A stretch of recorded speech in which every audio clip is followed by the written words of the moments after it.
PDD Holdings, the parent company behind the hugely popular e-commerce platforms Pinduoduo and Temu, experienced a staggering 12% crash today. This sudden drop has sent shockwaves through the market, and we are here to break down exactly what happened. Welcome to the channel. Today, we're diving deep into the massive market volatility surrounding PDD Holdings, a major player in the global e-commerce space. This crash highlights significant, ongoing risks for retail investors in the Chinese market. The headlines are undeniable. PDD Holdings plunged by 12% in a single trading day.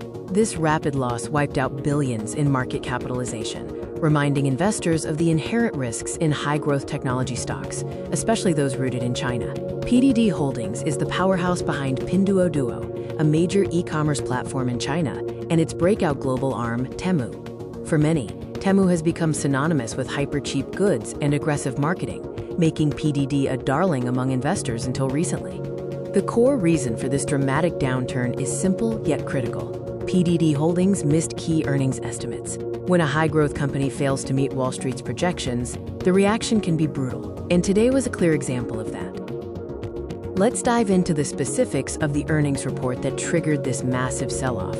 Understanding the numbers is crucial to grasp investor disappointment. Investors were expecting robust performance, particularly given Temu's high-profile global expansion. However, the reported revenues and profit margins fell short of analyst consensus, immediately signaling potential hurdles in their aggressive growth model. The disappointing metrics primarily centered on the sheer cost of sustaining their overseas growth. While gross merchandise value was up, the associated marketing and logistical expenses ate significantly into the bottom line, resulting in margin compression that investors were not prepared for. To truly understand the earnings miss, we must contextualize the Temu effect and its impact on the larger PDD holding structure. Temu's strategy has been characterized by aggressive, almost unprecedented expansion into the US and other global markets. This drive, focused on capturing market share quickly, requires massive upfront investment. That aggressive strategy means exorbitant spending on marketing, advertising, and logistics, costs that far exceed the revenue generated in the short term.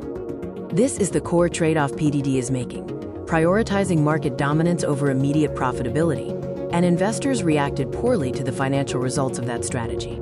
Now, let's examine the immediate consequences of the earnings report on the stock and the broader market sentiment.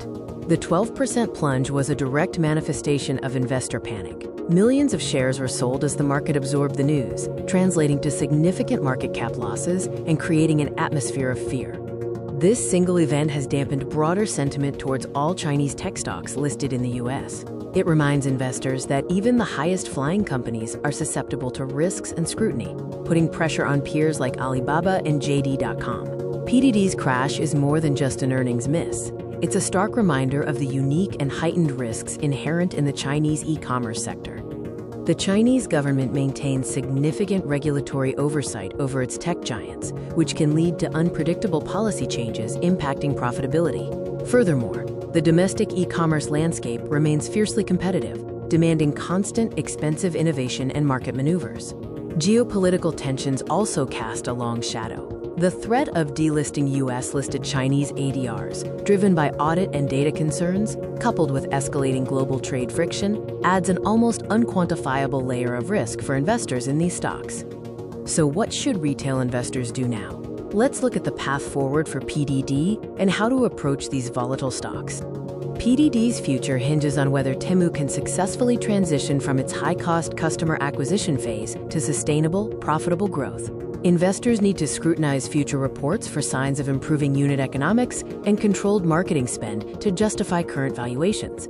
For retail investors, volatility demands caution. It is crucial to diversify, maintain a long-term perspective, and practice strict risk management when dealing with aggressive, politically sensitive Chinese stocks. Don't chase short-term gains without understanding the underlying risks. The PDD Holdings crash serves as a powerful cautionary tale.